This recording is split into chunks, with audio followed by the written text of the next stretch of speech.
Beauty boarding পুরান ঢাকার বাংলা বাজার শ্রীদাস লেনে অবস্থিত একটি দোতলা পুরাতন বাড়ি, যা বাংলা সাহিত্য সংস্কৃতির গুণী মানুষদের আড্ডার একটি কেন্দ্র বা ইতিহাস।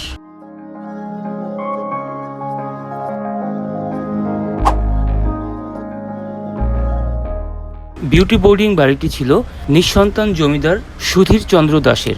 1947 সালে ভারত বিভাগের পূর্বে সেখানে ছিল সোনার বাংলা পত্রিকার অফিস।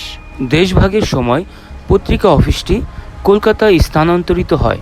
1949 সালে দুই ভাই প্রহ্লাদ চন্দ্র সাহা ও নলিনী মোহন সাহা এই বাড়ি ভাড়া নিয়ে গড়ে তোলেন বিউটি বোর্ডিং। নলিনী মোহনের বড় মেয়ে বিউটির নামেই এর নামকরণ করা হয়।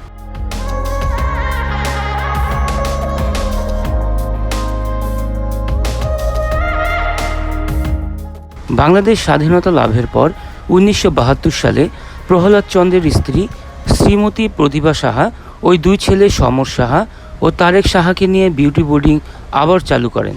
বিউটি বোর্ডিংয়ের মুখর আড্ডা আগের মতো না থাকলেও খাবার ঘরে এখনও খদ্দরের ভিড় লেগেই থাকে। নগরের ভোজন রসিকরা এখানে ছুটে আসেন আর নিয়মিত খান পুরনো ঢাকার বইয়ের মার্কেটের নানা শ্রেণীর মানুষ।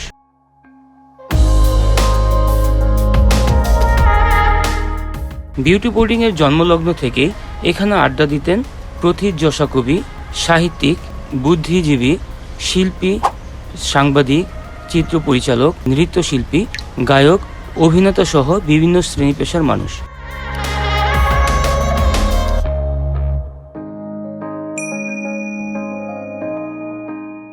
এখানে যারা আড্ডা দিতেন এদের মধ্যে হচ্ছে কবি শামসুর রহমান, রণেশ দাশগুপ্ত, ফজলে লোহানী, আবু হেনা মুস্তফা কামাল, সত্য সাহা, আল মাহমুদ, ডক্টর মুনতাসির মামুন, ফতে লোহানী, জহির রায়হান, খান আতা, সৈয়দ শামসুল হক, জিল্লুর রহমান সিদ্দিকী, নির্মলেন্দু গুণ, বেলাল চৌধুরী, শহীদ কাদেরী, ইমরুল চৌধুরী, শফিক রেহমান, মহিউদ্দিন আহমেদ, আসাদ চৌধুরী, ভাষা সৈনিক ও পুস্তক প্রকাশক মোহাম্মদ সুলতান, শিকদার আমিনুর হক, জুয়েলাইজ প্রমুখ।